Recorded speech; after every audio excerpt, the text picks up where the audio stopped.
तो देखो दोस्तों, आज हम अपना टॉपिक चालू करने वाले हैं डिफरेंशिएबिलिटी, जिसको हम पढ़कर आगे एक्सरसाइज 5.2 सॉल्व करवाएंगे, chapter continuity and differentiability, chapter number 5 की।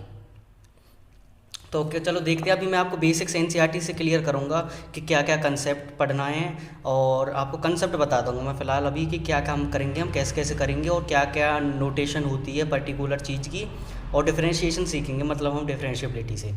ये है। और उसके बाद हम थोड़ी देर, बहुत देर बाद हम पेन पेपर पे जाएंगे, उधर मैं आपको अच्छे से समझाऊंगा। पर पहले आप एनसीईआरटी से समझ लीजिए कि एनसीईआरटी कहना क्या चाहती है। तो चलिए पढ़ते हैं। Differentiability, recall the following facts from previous class, मतलब पुरानी क्लास से रिकॉल करिए फैक्ट्स को। We have defined the differentiability of a real function as follows. हमने डिफरेंशिएबिलिटी कैसे डिफाइन करी थी रियल फंक्शंस की। Suppose f is a real function and c is a point in its domain. The derivative of c of f at c is defined by limit h tends to 0 f of c plus h minus f of c divided by h।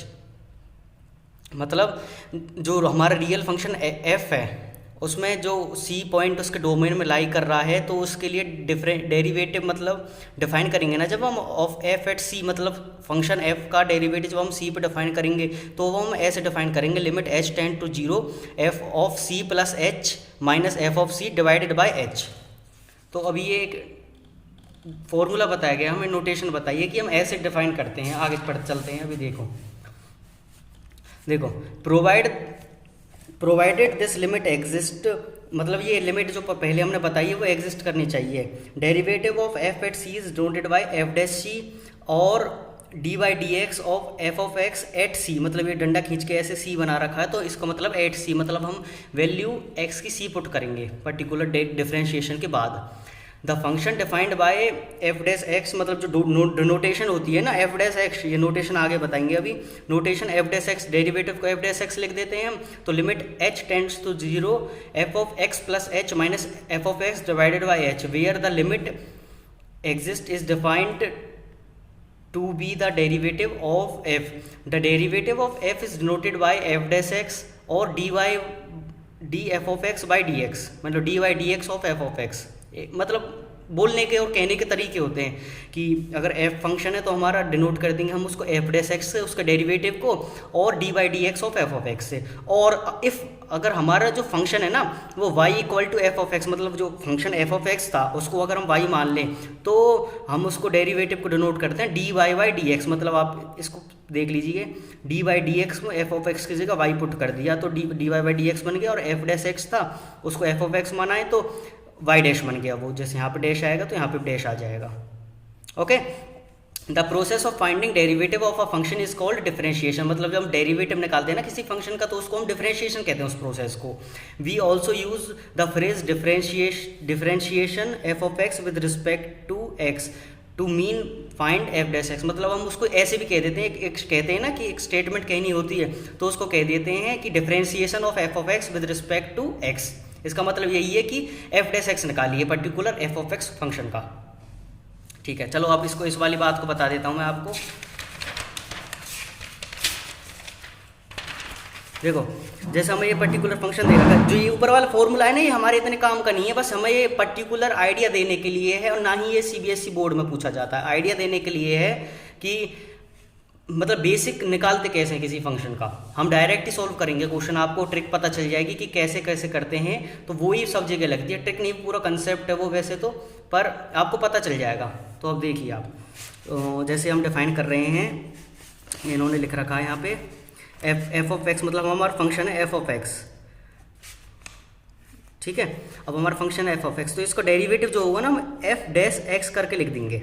और इसका ये भी मतलब होता है कि ये एक फॉर्म तो ये हो गई, अब दूसरी फॉर्म क्या हो जाएगी, D by d x of f of x. ये ब्रैकेट लगा रखे हैं मैंने, D by d x of f of x, मतलब फंक्शन ऑफ एक्स का डेरिवेटिव। चल ठीक है, अगर और ऐसे ही अब हम y मान लेते हैं तो f of x is equal to y, मतलब कुछ भी लेट कर लो आप उसको, एफ ऑफ एक्स को y मान लिया, तो अब सिमिलरली इसको ऊपर पुट कर दो तो ये बन जाएगा D by d x of f of x की जगह y पुट कर दो आप y, तो बन गया d y by d x. ये ब्रैकेट इसलिए कि जिससे आपको सेपरेट थोड़ा अच्छा नजर आए, तो d y by d x, और मोस्टली केसेस में हम y मानते हैं। और ऐसे ही अगर सिमिलरली जिसको जैसे हम इसको एफ डैश एक्स लिख रहे हैं, तो सिमिलरली हम इसको वाई डैश लिख देंगे और इसको एफ डैश एक्स। तो ये इनकी बेसिक नोटेशन हो गई। चलिए अब आपको बता देते हैं कुछ rules. The following rules were establish as part of algebra of derivative. मतलब ये कुछ रूल हैं। अब जैसे आप क्वेश्चन सॉल्व करोगे ना धीरे धीरे, तो आपको ये रूल अप्लाई करने आ जाएंगे और ज़्यादा याद करने की जरूरत नहीं है, बस एक बार लिख लेना कहीं पे और आपको अच्छे से क्लियर हो जाएंगे। देखो मतलब कुछ भी अगर ऐसे दे रखा है ना, ये पहला रूल देखो आप, u प्लस वी डैश मतलब u प्लस वी का होल का वी डैश, तो इसको u dash plus minus v dash. मतलब अगर हमारे पास ये दे रखा हम रूल इधर गिवन है ऐसे, u प्लस वी का डेरिवेटिव प्लस और माइनस वी है। इसका मतलब ये है कि u प्लस वी हो कहीं किसी केस में, और या फिर u माइनस वी हो, u माइनस वी हो, ये u है ये v है। तो इसका डेरिवेटिव क्या आएगा देखो, u dash plus v dash. Similarly इसी केस में u dash minus v dash, इस वाले केस में। तो मतलब इसको पूरे ब्रैकेट पे मतलब जो डेरिवेटिव रहेगा ना, तो पूरे खोल देंगे। ये है इसका मतलब सिंपल। और आगे बता देंगे, आगे जब क्वेश्चन करेंगे तो और क्लियर होता चले जाएगा। बस आप समझ लीजिए ऊपर से कि ये चीज़ हो रही है इसमें। इसके अलावा हमें दे रखा है ये u v dash is equal to u dash v plus u v। मतलब जब मल्टीप्लाई में रहेंगी ना दो फंक्शन, मतलब जैसे अगर x इंटू साइन एक्स है ना, तो उनको हम अलग अलग डिफरेंशिएट करेंगे। मतलब इसको अलग डिफरेंशिएट कर दिया, इसको अलग डिफरेंशिएट कर दिया। ऐसे ही यहाँ पे u भी एक x का फंक्शन था, v भी एक x का फंक्शन है, तो उनको अलग अलग खोल दिया तो डिफरेंशिएट कर। अब ये वाला केस है मल्टीप्लाई के लिए, इसमें ये वाला रूल काम आता है। ये रूल 2 दे रखा है एनसीईआरटी के हिसाब से। तो क्योंकि जब हमें गिवन रहेगा ना u v का डेरिवेटिव, तो हम इसको लिख देंगे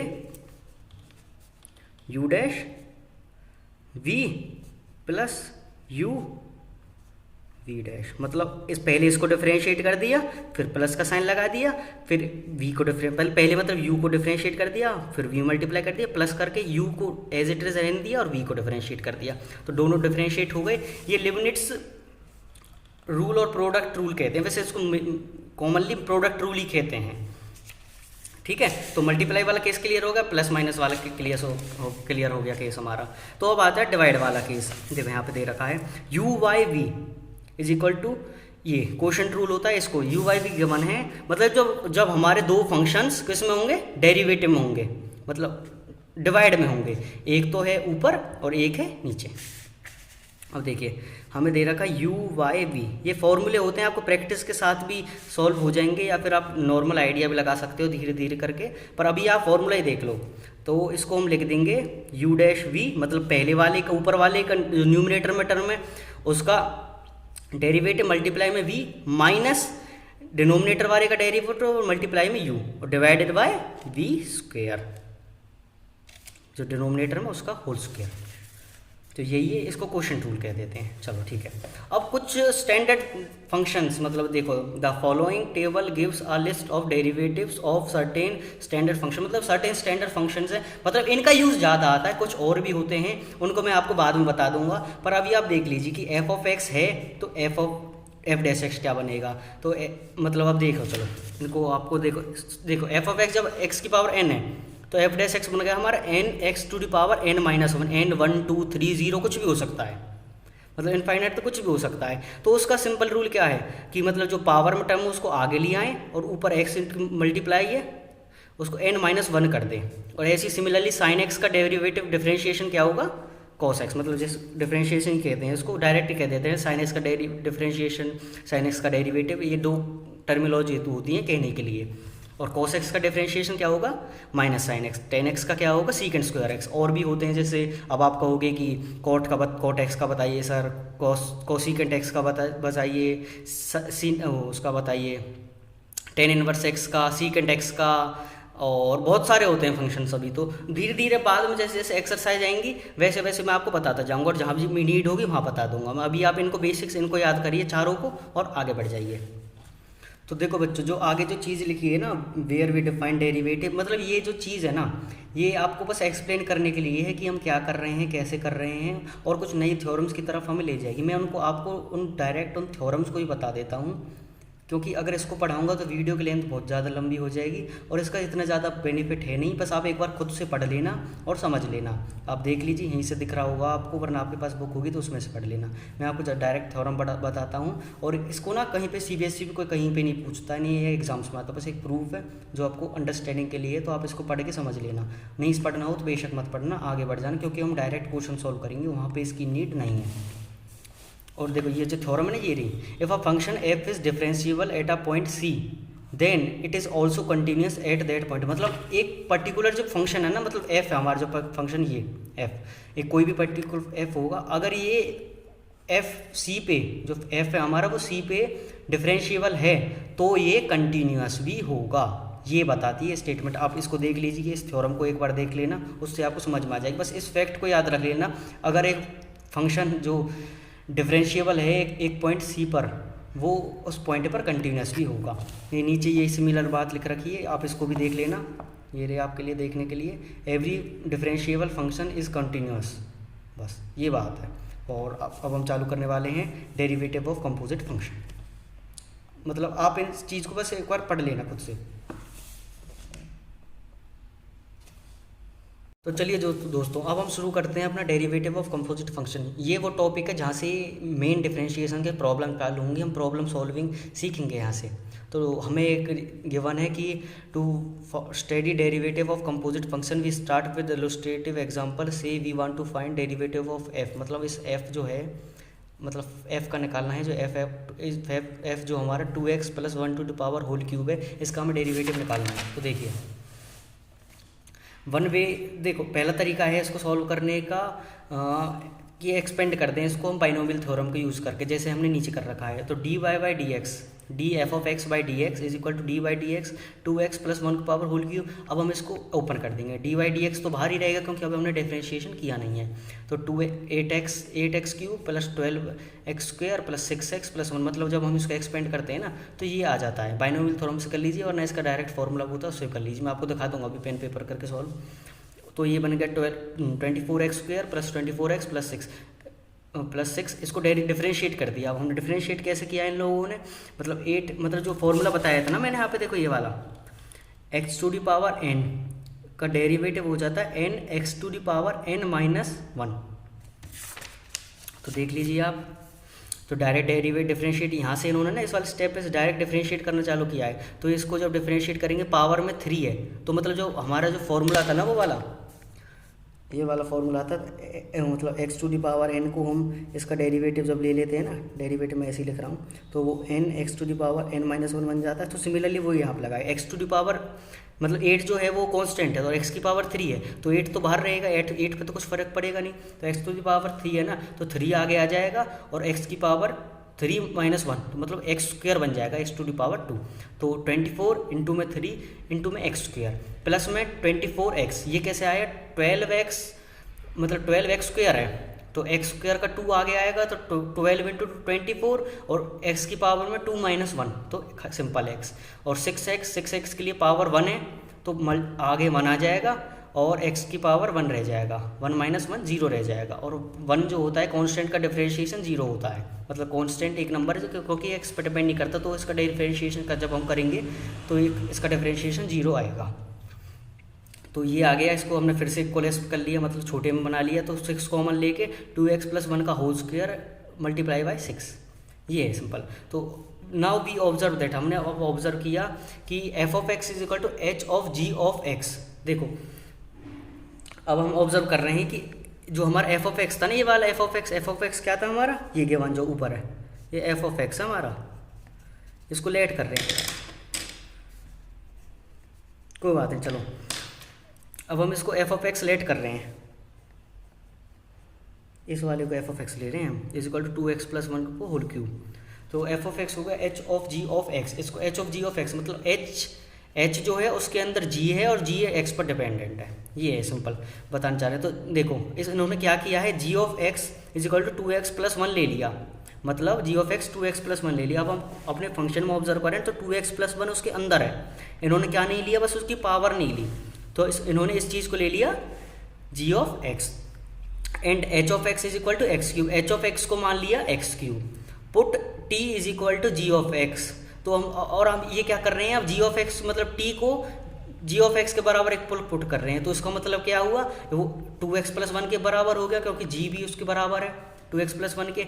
तो देन अब ये क्या कर रहे हैं, अगर जैसे इन्होंने यहाँ पे ये पुट किया था ना, तो then f of x is equal to h of t is equal to t cube. तो एच ऑफ एक्स था ना, एच ऑफ एक्स की जगह एक्स की जगह टी पुट कर दी, यहाँ पे टी कर दिया, तो यहाँ पे भी टी कर दिया, thus d f by d x. तो देखो D f by d x हमारा क्या है, 6 इंटू में 2x + 1 का होल स्क्वायर। ऊपर से देखो आप, D f by d x है हमारा, देखो यहाँ पे D f by d x, ये हमारा 6 इंटू में 2x + 1 का होल स्क्वायर, ये D f by d x है। तो D f by d x ये इधर लिख दिया, इज इक्वल टू 3 इंटू में 2x + 1 का होल स्क्वायर इंटू में 2 is equal to 3t² into में t। मतलब ये आपको उस ये क्या कर रहे हैं यहाँ पे, इसी ये जो फंक्शन है ना, ये मतलब जो हमारे इसका D f by d x की वैल्यू है ना, इसको तोड़ रहे हैं। ये देखो 6 को 3 इंटू में 2 कर दिया, 3 आगे ले गया, क्योंकि 6 का फैक्टर करेंगे तो 3 इंटू 2 आएगा, तो 3 इंटू 2 को पीछे ले गई और 2x + 1 का होल स्क्वायर यहाँ पे रह गया। तो is equal to 3 into t² कर दिया, क्योंकि उन्होंने क्या माना था, t को माना था 2x + 1। 2x + 1 को जब यहाँ पुट कर देंगे तो t² बन जाएगा, तो 3t² इंटू में 2। अब ये देखिए, अब इन्होंने किया क्या है यहाँ पे, इन्होंने बेसिक उस चीज़ को छोटे छोटे में तोड़ दिया है। तो जो ये बन गया ना हमारा फंक्शन बना है जो, तो ये बना है मतलब जो इसका डेरिवेटिव आया है D f by d x का, ये आ गया इसके बराबर 3t² इंटू में 2 is equal to d h by d t into में d t by d h. ये करा है इन्होंने, मतलब इसको डिफ्रेंशिएट कर दिया, जो h था ना हमारा फंक्शन, इसको डिफ्रेंशिएट कर दिया। h में क्या करा था हमने, x था तो उसकी जगह t पुट कर दिया था, तो D h by d T कर दिया है इन्होंने। तो D h by d T करेंगे तो उसी वाले फॉर्मूले के इस वाले फॉर्मूले से आ जाएगा, ये 3 आगे आ जाएगा और t की पावर में 3 - 1 मतलब 3t² बन जाएगा। तो यहाँ पे 3t² पुट कर दिया, और जो खाली सिंपल 2x + 1 को डिफ्रेंशिएट करेंगे ना, जो क्योंकि हमने g ऑफ x मान रखा है, बाद में इसको t भी मान लिया, तो इसको dt बाई डी एक्स करेंगे ना हम, तो ये आ जाएगा सिंपल 2, क्योंकि 2 इंटू में 1 और x की पावर में 1 - 1 प्लस में कॉन्स्टेंट का डिफरेंशिएशन 0, तो सिंपल वो आ गया 2, तो इंटू में 2। तो ये हुआ है इस बार पूरे वाले सीन में, इसका ये एडवांटेज मिला है हमें, जो ये वाला फंक्शन है ना, और कॉम्पोजिट फंक्शन भी था, इसका यूज़ था और कॉम्पोजिट फंक्शन का यूज़ था, तो इसको यूज़ करके हमें यहाँ पे ये मिल गया।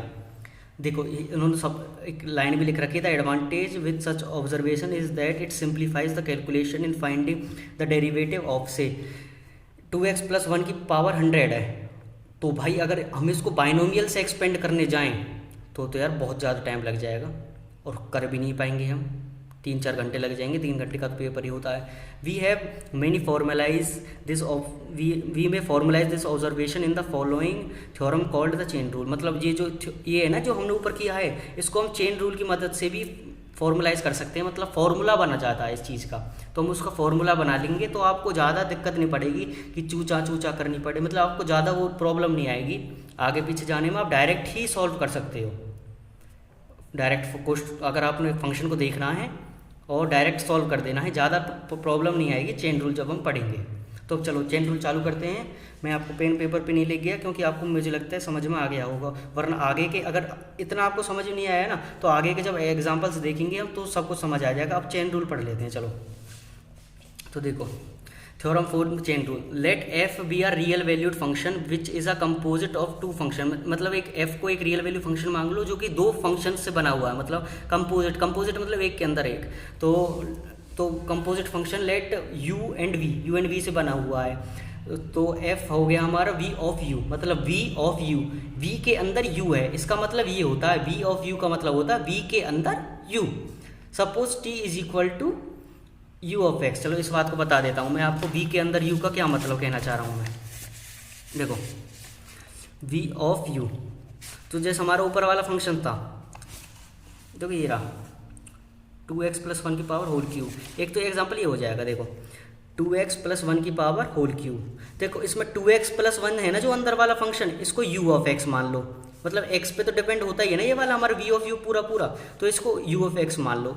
और जो हमारी ये है ना v को मान लो, v ऑफ t मान लो, v ऑफ x मान लो, कुछ भी मान लो, हमको डायरेक्ट u उसके अंदर पुट करना है। तो इसका देखो इसको ऐसे भी लिख सकते हैं, आपको मैं अभी बता ही देता हूँ। u को इसको लिख सकते हैं v of u of x, मतलब जो यह u वाला फंक्शन रहेगा ना, u वाला फंक्शन, u वाला फंक्शन रहेगा उसमें तो हम पुट करेंगे x वाली टर्म्स कंटेन करने वाली वैल्यू जो हमारे फंक्शन में रहेगी। इसको हटा दो ऊपर से, गलती से लिख दिया। 2x+1 आया तो ये x पे डिपेंडेंट है, इसको यहाँ लिखेंगे। और t में क्या है हमारा, v में क्या है, v को हम ऐसे लेट कर सकते हैं v of t u x power ये, और ये क्या है हमारा, ये हो रहा है v हो रहा है हमारा, मतलब u पे डिपेंडेंट है तो इसमें v में ये करेंगे तो ux का होल क्यूब है।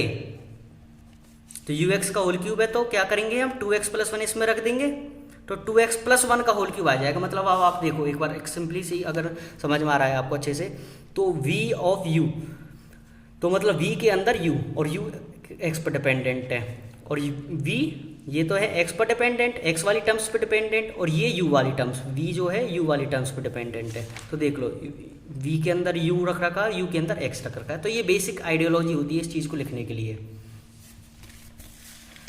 तो चलिए अब हम चेन रूल पर चलते हैं। तो देखिए, let f be a real valued function, ये मैंने आपको बता दिया था, ये हमने लेट कर लिया है यहाँ पे f is equal to v of u, तो आपको बता दिया मैंने ये ऐसे ऐसे है। तो सपोज हम लेट कर रहे हैं यहाँ पे, suppose t is equal to u of x and if dt by d x and dv by d t exist, मतलब जब हम t जो है ना ये वाला फंक्शन, इसको x के रिस्पेक्ट में डिफरेंशिएट करेंगे और जो v है उसको t के रिस्पेक्ट में डिफरेंशिएट करेंगे। t के रिस्पेक्ट में क्यों डिफरेंशिएट कर रहे हैं, क्योंकि मैंने अभी आपको बताया v of u of x होता है, तो ये क्या कर लेते हैं, t को t मान रखा है इन्होंने u ऑफ x, तो ये क्या बन गया हमारा v ऑफ t बन गया, ये जो है हमारा v ऑफ t बन गया, ये चीज़ v ऑफ t बन गया। तो इसको हम t के रिस्पेक्ट में डिफरेंशिएट करेंगे, v को करेंगे, और इसके अंदर वाले को जब डिफरेंशिएट करेंगे तो हम u के रिस्पेक्ट में करेंगे। इसके अंदर वाले को जब u को करेंगे ना, u को x के रिस्पेक्ट में करेंगे डिफरेंशिएट, तो देखो df बाई डी एक्स बन जाता है हमारा dv बाई डी टी, मतलब आगे वाले का डिफरेंशिएशन L2 में dt बाई डी एक्स। तो क्योंकि देखो v जो था वो t के ऊपर डिपेंडेंट था, मैंने अभी बता दिया, तो उसको ऐसे डिफरेंशिएट करते हैं dv बाई डी टी। और जो x है, मतलब जो t है वो x के ऊपर डिपेंडेंट है, u भी है वो, तो मतलब u है ना, जो u ऑफ x है ना वो t उसके ऊपर डिपेंडेंट है, u के ऊपर, t u के ऊपर डिपेंडेंट, और x के ऊपर, मतलब t जो है हमारा x के ऊपर डिपेंडेंट है, तो इसको हम x के रिस्पेक्ट में डिफरेंशिएट करेंगे। तो dv by d t into में dt बाई डी एक्स, तो df by d x is equal to dv by d t into dt by d x, ये हो गया। We skip the proof of this theorem, हम इसको proof skip कर दिया। The chain rule may be extended as follows, हमने इसका proof वो कर दिया स्किप, क्योंकि उसकी कोई ज़रूरत है नहीं, हम डायरेक्ट ही एप्लीकेशन कर सकते हैं, एक बार आपको समझ में आना चाहिए, ठीक है। तो देखिए suppose f is real valued function which is composite of 3 function, अब 3 फंक्शन का आ गया सीन यहाँ पे। तो देखिए आप f of w of u of v, मतलब समझ जाइए आप, जैसे मैंने समझाया है आपको, w u के ऊपर डिपेंडेंट, u v के ऊपर डिपेंडेंट, ऐसा कुछ सीन, ठीक है। तो देखो इन्होंने क्या किया है, if t is equal to v of x and s is equal to u of t, then df by dx is equal to dv d by dt of v of u का different into में dt by dx, क्योंकि t मानना है तो differentiate करके उसको dt by dx लिख दिया पहले, is equal to dw by ds into में, और इसको s मान रखा है तो इसको s पर डिपेंड, s मान रखा है तो s पर डिपेंडेंट हो गया अपना w, और जो s है और जो s है मतलब जो u है वो t के ऊपर डिपेंडेंट है। तो अब देखिए dw by D S into में ds by d t into में dt by d x. So provided all the derivative in the statement exist, reader is invited to formulate chain rule of composite of more function, मतलब 4 function 5 function है ना, तो उनको भी user कर सकता है। तो चलो सुनिए, अब मेरी बात सुनिए, ये जो चेन रूल ये सब चीज़ें हैं ना, ये सब चीज़ आपको हर बार ऐसे नहीं करना पड़ेगा। अगले जो कुछ एग्जांपल उनमें ही बस ऐसे करके दिखा रहे हैं ये एनसीईआरटी वाले, उसके बाद एक अल्टरनेटिव मेथड आएगा, उससे आप डायरेक्ट कर सकते हो। आप वी डब्ल्यू यू इस चीज़ की झंझट में पढ़ने की जरूरत नहीं है, बस ये आपको कंसेप्ट क्लियर करने के लिए। अगर हो गया है तो बहुत अच्छी बात, नहीं हुआ तो आपको टेंशन लेने की बात नहीं है, हम आगे बढ़ेंगे और सीखेंगे अभी। तो चलिए अब हम एक एग्जाम्पल देखते हैं, एक ही एग्जाम्पल देखेंगे जिसमें मैं आपको दोनों मेथड्स बता दूंगा, चेन रूल से करना और डायरेक्टली कर लेना। तो देखिए find the derivative of f of x is equal to sine x square. तो देखिए आप इन्होंने कहा है कि ये इसका हमें डेरिवेटिव निकालना है साइन ऑफ एक्स स्क्वायर, तो इन्होंने टी यू एफ एक्स मान लिया मतलब एक्स स्क्वायर को, और वी ऑफ टी मान लिया साइन एक्स को। तो हमने जैसे पहले बता रखा है मैंने आपको, एफ ऑफ एक्स हो गया v of u of x, तो इसको हम v of u of x, ये सब चीज़ मैंने आपको पहले बता रखी, ऐसे लिख देंगे तो वी ऑफ एक्स स्क्वायर तो साइन एक्स स्क्वायर बन गया। यही चीज़ है जो मैं आपको पहले से बताना चाह रहा हूँ। तो देखिए put t is equal to u of x is equal to x square. तो ऑब्जर्व करेंगे हम, देखो तो v माना था हमने पहले, तो हमने ये कर देंगे d v by d t आ गया हमारा कॉस टी, मतलब और जो पहले जिसमें फॉर्मूला में बता रखा है कि साइन एक्स का डिफरेंशिएशन होता है कॉस एक्स, तो साइन टी का हो जाएगा कॉस टी। तो वही सिमिलरली यहाँ पे कर दिया है इन्होंने। तो d v by d t आ गया कॉस टी, और d t by d x मतलब एक्स स्क्वायर का आ जाएगा 2 इंटू में x to the power 2 minus 1, तो वो बन गया हमारा 2x। तो 2x तो ये एग्जिस्ट करते हैं, तो hence here by chain rule से d f by d x आ गया हमारा d v by d t into में d t by d x, तो इसको मल्टीप्लाई कर देंगे तो कॉस टी इंटू में 2x, तो ये हो गया। तो in normal practice to express the final result in terms of only x in terms of x, thus d f by d x is equal to cos t into में 2x is equal to 2x into में cos x square. मतलब जैसे हमने ये इससे मैं बताता हूँ इससे कहना क्या चाह रहे हैं। जैसे इनिशियली हमने जो फंक्शन स्टार्ट किया था तो वो साइन एक्स स्क्वायर था, तो हमारी सारी टर्म्स थी x की वैल्यू में। तो अब यहाँ पे इस वाला जो हमारा निकल के आता है यहाँ पे तो cos t है, तो t तो हमने लेट किया है ना, तो t हमने क्या लेट किया था एक्स स्क्वायर, तो उसको हम एक्स स्क्वायर पुट कर देंगे, तो 2x इंटू में कॉस एक्स स्क्वायर बन गया। चलो ये तो हो गया फर्स्ट मेथड चेन रूल। इसके अलावा सेकंड जो मेथड है अल्टरनेट मेथड, ये डायरेक्टली प्रोसीड करते हैं, यही है जिससे हम सारे क्वेश्चन सॉल्व करेंगे, क्योंकि चेन रूल में बहुत ज़्यादा लंबा पड़ जाता है और इतना एक्सप्लेन करने की कोई ज़रूरत नहीं होती। बेसिक्स क्वेश्चन है तो आराम से हो जाते हैं। ये तो देखो हमने y मान लिया साइन एक्स स्क्वायर जो हमें यहाँ पे गिवन था, इसका ही तो हमें डेरिवेटिव निकालना, तो इसको y मान लो आप सिंपली। तो d y by d x निकालेंगे, डिफरेंशिएशन में हम यही करते हैं d y by d x, तो d y d x of sine x square, जो क्योंकि हमारा y जो है साइन एक्स स्क्वायर है। तो देखो इसमें करते क्या है, इसमें सिंपली ये रूल ये कहता है, चेन रूल के सिमिलर ही है वैसे तो ये, पर आप इसके डायरेक्ट फंक्शनिंग सुन लीजिए कि पहले जो बाहर वाला फंक्शन है ना उसको डिफरेंशिएट कर दो, और फिर जो उसके अंदर वाला है ना फिर उसको अलग से डिफरेंशिएट कर दो। तो देखो साइन एक्स का differentiation sine of x square का डिफरेंशिएशन, अब हम बाहर वाले को डिफरेंशिएट कर रहे हैं तो कॉस एक्स स्क्वायर लिख बन जाएगा, मतलब कॉस एक्स इंटू उसके अंदर था तो उसको बाद में करेंगे तो उसके अंदर है उसको अंदर रहने देंगे, तो साइन एक्स का हमने कॉस एक्स लिख दिया। अब मल्टीप्लाई करेंगे d y by d x का होल स्क्वायर, अब अंदर वाले को कर रहे हैं मल्टीप्लाई करके, तो मल्टीप्लाई कर देंगे इसको तो 2x आ जाएगा, इसका पहले बता रखा मैंने, 2x आ जाएगा 2x इंटू में कॉस एक्स स्क्वायर। तो अब आप देखिए ये ऊपर वाला आसान नीचे वाला आसान है, ऊपर वाले में तो पूरा लंबा प्रोसेस चल रहा है, नीचे वाले में हम कुछ नहीं कर रहे, सिंपली बहुत आसान बात है। जो बाहर वाला फंक्शन है पहले उसको डिफरेंशिएट कर दो, फिर मल्टीप्लाई करके अंदर वाले को कर दो, और जो बाहर वाले को जब डिफरेंशिएट कर रहे हैं तो अंदर वाले को अंदर ही रहने दो, उसको कुछ मत कहो, उसको हम बाहर ला के अलग से कुछ कहेंगे। तो और एक देखिए ये हो गया। अब आप लोगों के मन में एक डाउट आ रहा हो तो ठीक है, नहीं आ रहा हो तो मैं बता देता हूँ। देखो जैसे अब हम साइन एक्स को डिफरेंशिएट करते हैं, यहाँ पे हम साइन एक्स स्क्वायर को कर रहे हैं, साइन एक्स का भी दिखाऊंगा मैं आपको। तो इन्होंने क्या किया है, डी वाई डी एक्स लिखा रहा है, इसको वाई मान लिया था इसको, तो डी वाई डी एक्स निकाल रहे हैं इसको, तो d y d x is of sine x square, तो ये हमारा साइन एक्स है। तो पहले हमने साइन एक्स को कर दिया तो कॉस, अब इसके अंदर क्या रह जाएगा एक्स स्क्वायर को, एक्स स्क्वायर अंदर रह देंगे और मल्टीप्लाई कर देंगे इस वाले का differentiation d y d x of x square, तो ये आ जाता 2x, तो 2x इंटू में कॉस एक्स स्क्वायर, ये बन गया। अब देखिए अब आपको एक डाउट आएगा कि अगर हम साइन एक्स कर रहे हैं तो साइन एक्स में भी यही होता है, अगर आप बेसिक देखोगे ना, वैसे हम दिखाते नहीं हैं हर जगह, पर साइन एक्स में भी यही होता है। साइन एक्स का हम डायरेक्ट डिफरेंशिएशन हो जाएगा d y by d x, sine x आ जाता है कॉस एक्स, अब कॉस एक्स आ गया इसका डिफरेंशिएशन डायरेक्टली। तो अब देखिए आप इसमें किया क्या है, इन्होंने सिंपली वही किया है, बाहर वाले को डिफरेंशिएट फिर अंदर वाले को। अब देखो ये आ गया ना इसको, अब हम इसको ऐसे भी लिख सकते हैं ना, कॉस एक्स इंटू में D by d x of, और हमारा अंदर वाले फंक्शन को डिफरेंशिएट करते हैं, जैसे हमने यहाँ पे एक्स स्क्वायर तो एक्स स्क्वायर का डिफरेंशिएट करते हैं, यहाँ पे सिंपल एक्स है तो एक्स को डिफरेंशिएट करेंगे हम, तो एक्स को डिफरेंशिएट करेंगे तो कॉस ऑफ एक्स इंटू में d y by d x का डिफरेंशिएशन 1 हो जाएगा, 1 पावर में 1 माइनस 1 तो 1 आ जाएगा, तो ये सिंपली कॉस एक्स बन गया। अब सिमिलरली एक और एग्जांपल मैं आपको बता देता हूँ, यहाँ पे देखिए साइन 5 हो या फिर साइन 50 हो, मतलब कुछ भी अंदर एक कांस्टेंट वैल्यू हो, और या फिर अगर ऐसे कह सकते हो साइन टी हो, और इसको कह दिया हमें कि भाई एक्स के रिस्पेक्ट में डिफरेंशिएट करो, मतलब इसका निकालो D by d x of sign T. अब भाई एक्स को क्या पता कि मेरे लिए साइन टी क्या है, साइन मतलब उसको एक्स को डिफरेंशिएट करेगा ना, और सब चीज़ तो उसके लिए कांस्टेंट है। अगर यहाँ पे मल्टीप्लाई में एक्स रहता तो वो उसको डिफरेंशिएट कर देता, इसको कांस्टेंट मान लेता। अगर नहीं है तो इसको कांस्टेंट मांगेगा, और कांस्टेंट का डिफरेंशिएशन होता है 0 सिंपली। अब ऐसे ही अगर D by d x of sign 5 करोगे आप तो ये आ जाएगा 0।